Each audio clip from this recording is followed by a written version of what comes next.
گلزمین صاحب UAE سے سوال ہے تہجد پڑھنے کا سنت طریقہ پوچھ رہے ہیں جی. وہ کتنی رکعتیں ہوتی ہیں؟ نیز وطر تہجد سے پہلے پڑھنے ہیں یا بعد میں؟ جو فضیلت ہے کہ آخری رات کے آخری حصے میں وطر پڑھنے کی جو فضیلت ہے سر. تہجد کا بہتر طریقہ سنت یہ ہے کہ پہلے نیند کی جائے, تھوڑی دیر سوئے جائیں, پھر اس کے بعد رات کے آخری حصے میں اٹھ کے آپ نماز پڑھیں. اور اس میں نبی صلی اللہ علیہ وسلم سے مختلف رکعتیں منقول ہیں جی. تو بہتر یہ کہ 8 رکعتوں کا معمول بنایا جائے, لیکن اگر کوئی 2 رکعت پڑھتا ہے, 4 پڑھتا ہے, 6 پڑھتا ہے, وہ بھی جائز ہے, اور اس سے 8 سے زیادہ بھی پڑھ سکتا ہے. اور وطر جو ہے تہجد کے بعد پڑھے جائیں. اگر جس کو یقین ہو کہ تہجد میں اٹھے گا وہ, تو اس کو چاہیے کہ وطر وہ تہجد کے بعد پڑھے. اور اگر آپ کو ڈاؤٹ ہے کہ پتہ نہیں آنکھ کھلے گی نہیں کھلے گی, تو پھر وطر پہلے پڑھ لیں اور پھر تہجد رات کے آخری حصے میں اٹھ کے پڑھ لیں. بہت بہت شکریہ. اگر یہ بھی ڈاؤٹ ہے کہ اگر تہجد پڑھتے پڑھتے کہیں فجر ہی نہ شروع ہو جائے تو پھر وطر پھر بھی تو پہلے پڑھنا ضروری ہوں گے. بہت بہت شکریہ. میں ایک واقعہ سناتا ہوں. شاید حضرت ڈاکٹر عبدالحی رحمہ اللہ کیا ہے یا مولانا عاشق الہی رحمہ اللہ کا, دو بزرگوں میں سے کسی ایک بزرگ کا واقعہ ہے. ان کا تہجد کا معمول تھا, روزانہ پابندی سے تہجد پڑھا کرتے تھے. ایک دن بیمار بھی تھے, تھکاوٹ بھی تھی, تو فرماتے ہیں کہ بیماری اور تھکاوٹ کی وجہ سے تہجد میں جب آنکھ کھلی تو اٹھنے کا دل نہیں چاہا. اب یہ پورا واقعہ ذرا غور سے سنو اور اپنے اوپر فٹ کرو. اچھا, ان کا تہجد کا پروگرام ہوتا تھا تو غالباً مصلی پہلے سے رات کو بچھا کے رکھتے تھے, ورنہ شیطان نہ یہ ورغلاتا ہے, ابھی اٹھو گے, پھر جا کے مصلی تلاش کرو گے, پھر یہ چھوڑو یار. تو یہ سارے انتظامات پہلے سے کر کے رکھا کرو. تو انہوں نے کہا کہ سستی ہو رہی ہے, اٹھا نہیں جا رہا, نیند بھی آ رہی ہے, کیا کریں؟ اب شیطان کا مقابلہ شروع. شیطان با مقابلہ انسان, کیا خیال ہے؟ اور یہ مقابلہ انسانوں کے ساتھ ہی ہوتا ہے. جو شیطان جیسے شیطان ہوتے ہیں نا, ان سے شیطان کو مقابلے کی ضرورت نہیں ہوتی. وہ کہتے ہیں ویسے ہی پڑا ہوا ہے, میرے کہے بغیر ہی پڑا ہوا ہے. کیا خیال ہے؟ میرے کہے بغیر ہی پڑا ہوا ہے تو مجھے پڑے ہوئے کو اٹھانے کی چندہ ضرورت نہیں ہے. تو اب شیطان نے کیا کیا کہ بھائی سو جا. حدیث میں آتا ہے شیطان تھپکی دیتا ہے, سو جا بھائی, بہت لمبی رات ہے. تو فرماتے ہیں کہ میں اب شیطان سے مقابلہ کیسے کروں, نفس سستی ہے. تو میں نے نفس کو سمجھانا شروع کر دیا اور شیطان کو ٹوپی کرانا شروع. یہ ٹوپی کے میرے الفاظ ہیں, ان کے نہیں ہیں. شیطان کو کیا شروع کر دی؟ ٹوپی کرانا. جیسے شیطان بھی ٹوپی کراتا ہے, پتہ ہے آپ کو شیطان پتہ ہے کیسے ٹوپی کراتا ہے؟ شیطان کہتے ہیں صرف ایک دن تو ناغہ کروا رہا ہوں تو اس سے روزانہ تو پڑتا ہے نا. یہ ٹوپیاں ہیں کہ بھائی جب ایک دن چھوڑو گے تو پھر اگلے دن بھی چھوڑو گے. سستی ایک دفعہ ہو گئی تو ہونا شروع. پھر شیطان یہ بھی ٹوپی کراتا ہے, کوئی فرض تھوڑی ہے تہجد. تو آج سنتیں چھڑوا رہا ہے, کل فرض چھڑوائے گا. فرض کیسے چھڑوائے گا؟ بولے گا چھوڑ دے, توبہ کر لینا. توبہ تو قبول ہو جاتی ہے نا بھائی, کتنا بڑا گناہ ہو جائے توبہ تو قبول ہو جاتی ہے. تو یہ ہوتے ہوتے وہ آگے بڑھتا ہے, پھر جہنم میں پہنچائے بغیر وہ اطمینان سے نہیں بیٹھتا. تو جیسے شیطان ٹوپی کراتا ہے, آپ بھی شیطان کو ٹوپی کراؤ. تو انہوں نے شیطان کو کیسے ٹوپی کرائی؟ انہوں نے شیطان کو ایسے ٹوپی کرائی کہ شیطان نے کہا سو جا سو جا بھائی سو جا. انہوں نے کہا بس اٹھ کے بیٹھ رہا ہوں اور کچھ بھی نہیں کر رہا. بھائی لیٹا ہوا آدمی اٹھ کے بیٹھ جائے تو یہ تو کوئی مشکل نہیں ہے نا.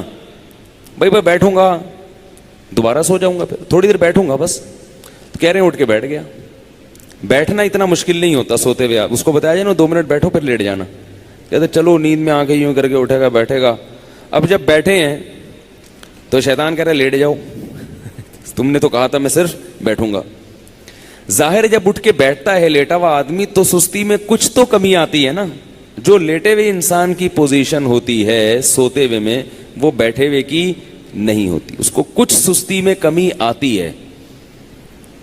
اب جب اٹھ کے بیٹھے ہیں تو شیطان کہہ رہے لیٹ جاؤ. یہ کہہ رہے ہیں ایسا ہے کہ صرف کھڑا ہو جاتا ہوں. بیٹھے رہے تھوڑی دیر, آنکھیں واکھیں ملی, میں کھڑا ہو جاتا ہوں, یا یہ واش روم میں چلا جاتا ہوں. تو شیطان کو اپنے نفس کو یوں بہکایا, ٹوپی کرائی کہ میں صرف واش روم میں جاؤں گا اور وہی استنجا وغیرہ قضائے حاجت یا پیشاب وغیرہ جو بھی ہے کر کے واپس آ کے لیٹ جاؤں گا. کیا خیال ہے اس میں کیا جا رہا ہے؟ تو نفس جو ہے نا اس کے لیے آمادہ ہو جاتا ہے, چلو اتنا تو چلتا ہے. اگر لیٹے ہوئے یہ سوچتے نا کہ پیشاب کر کے آؤں گا تو پھر مشکل ہوتا. بیٹھے ہوئے آدمی کے لیے سوچنا آسان ہے. تو کہہ رہے میں اٹھ کے گیا واش روم میں جو بھی پیشاب وغیرہ فرمایا ہے کیا ہے, تو شیطان نے کہا واپس. وضو خانہ ساتھ ہی تھا. میں نے کہا وضو کر کے لیٹ جاؤں گا بس, ٹھیک ہے نا, تھوڑا سا منہ دھو لیتا ہوں, چھپکے مار دیتا ہوں. یہ واقعہ میں اپنے الفاظ میں بیان کر رہا ہوں, ٹھیک ہے نا, تاکہ آپ لوگ بالکل اس کے مطابق چلیں اور آپ کو یہ احساس ہو کہ ایسے ہمارے اکابر نے کیا, بزرگوں نے کیا, تو اس طرح کرنے سے کیا ہوتا ہے, وہی ہوتا ہے جو ان کے ساتھ ہوا, تہجد کی پابندی ہو گئی. تو اب کیا ہے, کہتے ہیں کہ میں گیا اور پانی کے چھپکے مارے اور پورا وضو کر لیا جلدی سے. وضو کے بعد بھی شیطان کیا کہہ رہا ہے, آ جا لیٹ جا بستر پہ یار. کہہ رہے میں بستر کی طرف جاتے جاتے مصلی کی طرف گیا, جلدی سے نیت باندھ لی اللہ اکبر کر کے. جلدی سے کیا کیا, کیونکہ نیت باندھنے سے پہلے سوچو گے تو شیطان واپس لے جائے گا. تو بھئی اللہ اکبر کہہ کے نیت باندھ لو, پھر دیکھا جائے گا کیا ہوتا ہے.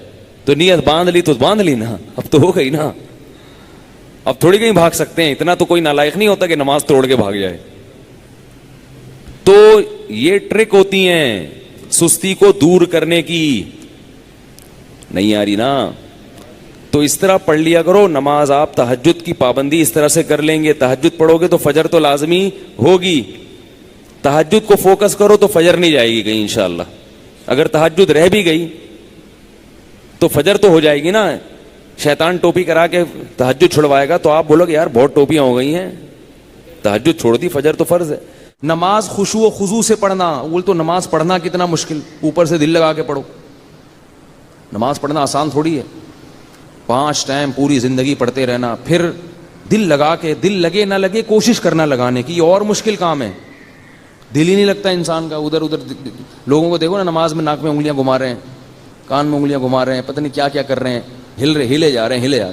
میں ابھی اسلام آباد ایئرپورٹ پہ تھا تو ایک عرب آیا, میرے ساتھ کھڑا ہو گیا. میں تلاش کر رہا تھا جماعت کے لیے کوئی بندہ ملے ایئرپورٹ پہ نا, جماعت کرایا کریں, اکیلے نہ پڑھا کریں. تو جو مسلح بنا ہوا تھا, میں تھوڑا انتظار کیا, میں نے کہا دیکھوں کوئی بندہ آتا ہے. تو ظہر کی نماز تھی, میں نے کہا نماز پڑھتا ہوں. تو وہ عرب پینٹ شرٹ میں تھا, مجھے میں نہیں پہلے پہچانا کہ یہ عربی ہے, کیونکہ پینٹ شرٹ پہنی ہوئی تھی اور کلین شیف تھا. تو وہ عرب جماعت کے بڑے پابند ہوتے ہیں. اس نے کہا جماعت, میں نے کہا آ جاؤ. اب میں امام بنا, وہ مقتدی بن کے میرے ساتھ کھڑا ہو گیا. اب ساتھ جب کھڑا ہوا ہے وہ, تو ہل رہا ہے, یوں یوں ہلا رہا ہے, یوں ہلا. مجھے بڑی الجھن ہو رہی کہ کیا کر رہا ہے بھائی, تو تمیز سے کھڑا ہو جا تھوڑی دیر کے لیے. ہلے جا رہا ہے. پھر حد یہ ہوئی کہ پینٹ اپنی سیدھی کی یوں کر کے. پینٹ جب سیدھی نہیں ہوئی تو بیلٹ کھولی نماز میں بیلٹ کھول کے پوری اچھی طرح سے ٹائٹ کی. پوری نماز اس طرح پڑھی ہے. مجھے بڑا وہ ہو رہا تھا کہ بھائی یہ کیا ہے. تو وہ قرآن کی آیت یاد آ رہی تھی, والذین هم فی صلاتہم خاشعون, کہ جنت میں جانا ہے تو نماز پڑھنا کافی نہیں ہے, نماز خشوع و خضوع سے. تو دل تو اپنے قابو میں نہیں ہے نا, کم از کم ظاہری جسم تو اپنے قابو میں ہے, اس کو تو انسان قابو میں رکھے. وہ بھی ہلے جا رہا ہے. جب اس نے پینٹ سیدھی کرنا شروع کی, بیلٹ کھول کے, ہے نا کہ یہ زیادہ ہو گئی بھائی, یہ زیادہ ہو گئی. تو ایک صاحب کو میں دیکھتا تھا کہ جب بھی وہ نماز شروع کرتے تھے, نماز تکبیر کے بعد ہاتھ باندھا, اس کے بعد اپنا چشمہ اتار کے جیب میں رکھا. ارے یہ نماز سے پہلے چشمہ اتار کے جیب میں رکھ لو. ہمارے حضرت فرمایا کرتے تھے کہ لوگوں کو پتہ نہیں کیا ہے, نماز کی نیت باندھتے ہی خارش شروع ہو جاتی ہے. تو فرماتے تھے کہ نماز کی نیت باندھنے سے پہلے پورا جسم اچھی طرح کھجا لو, ناک میں انگلیاں بھی گھما لو, کان میں انگلیاں بھی گھما لو, روئیاں ٹھوس لو, جہاں جہاں کھجانا ہے اپنے, ٹھیک ہے نا, کسی اور کے نہیں کھجانا. اچھی طرح سے ہل کے جب تھک جاؤ نا, پھر نیت باندھا.